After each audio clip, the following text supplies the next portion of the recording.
All right. What I want to do is I want to talk to people about the concept of going into a store.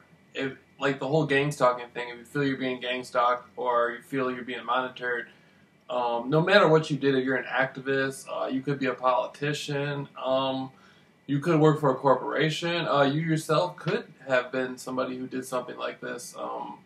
You could have participated in it. You could be a part of some sort of intelligence network or something like that. The average people who participated are just like regular people who probably get paid, $50 an hour or $100 or whatever to do or follow somebody or walk by somebody in a store. They like to make the gang stalking people look to play the role as some sort of agent or whatever like that. None of these people.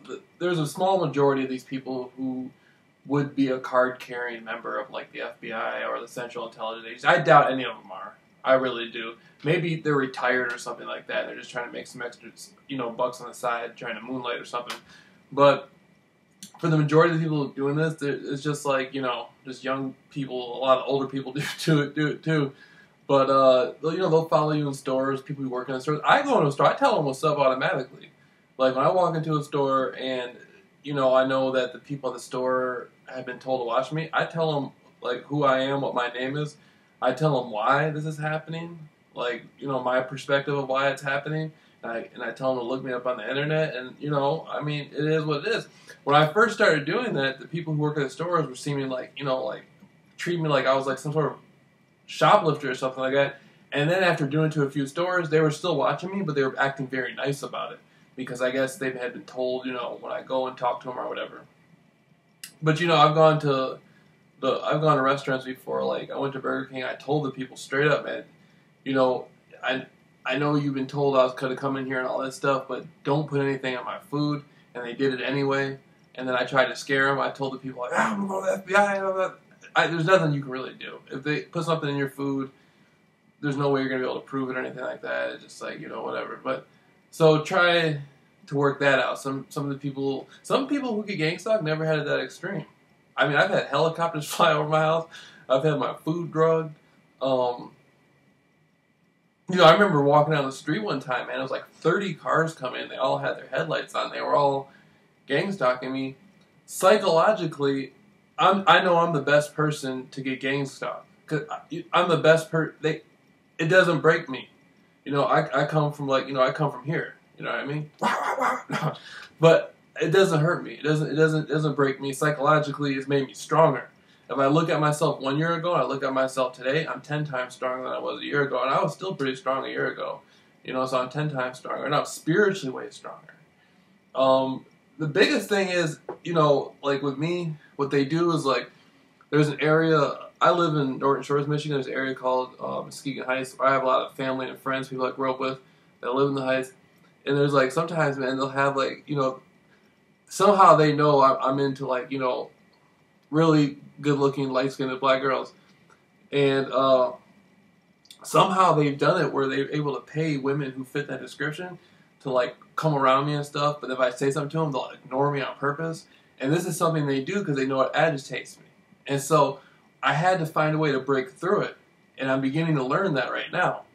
I'm beginning to learn not to let a third party keep me disconnected from these people.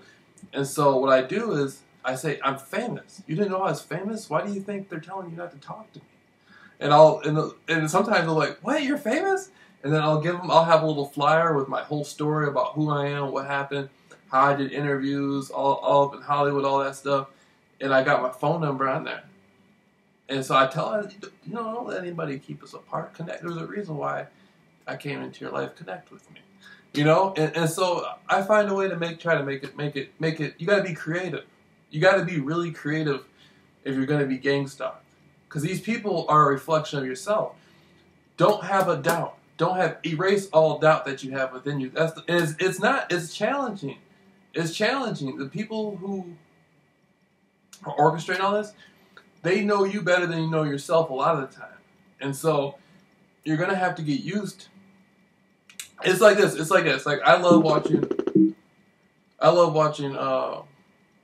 Muhammad Ali fight, right? And Muhammad Ali,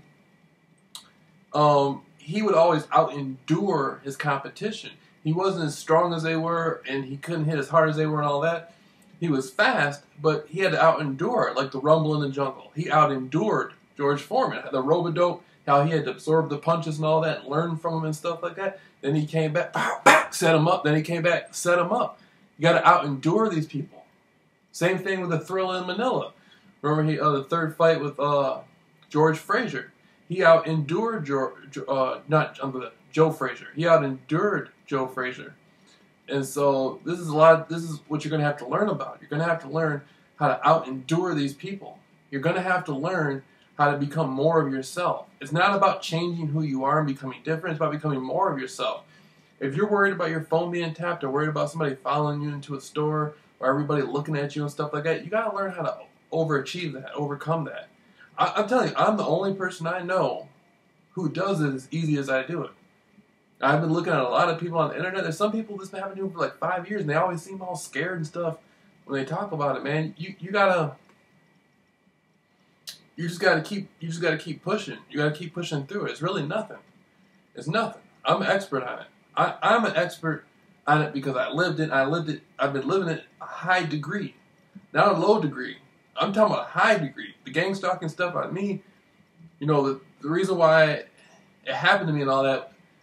You know, it's a big story, and it's just a big thing where a lot of money's been spent and everything like that. You got people. My neighbors and pretty much everybody I live by is some way involved in it. They all play a part in it and stuff like that.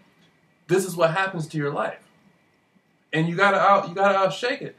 Like if I see somebody, if you're cool with me, I'm cool with you. If I see somebody who's gang stalking or whatever like that, I don't hate on my way that I talk on. I try to give them a flyer. I try to tell them about my story of glory and tell them what happened to me. And so that way, you never know. You know what I mean? Get these people familiar with you. If somebody's following you, so what? Connect with them. Give them a flyer. I got some flyers up. I pass out flyers to people, and I do it everywhere. I go to good neighborhoods, bad neighborhoods, rich neighborhoods, poor neighborhoods.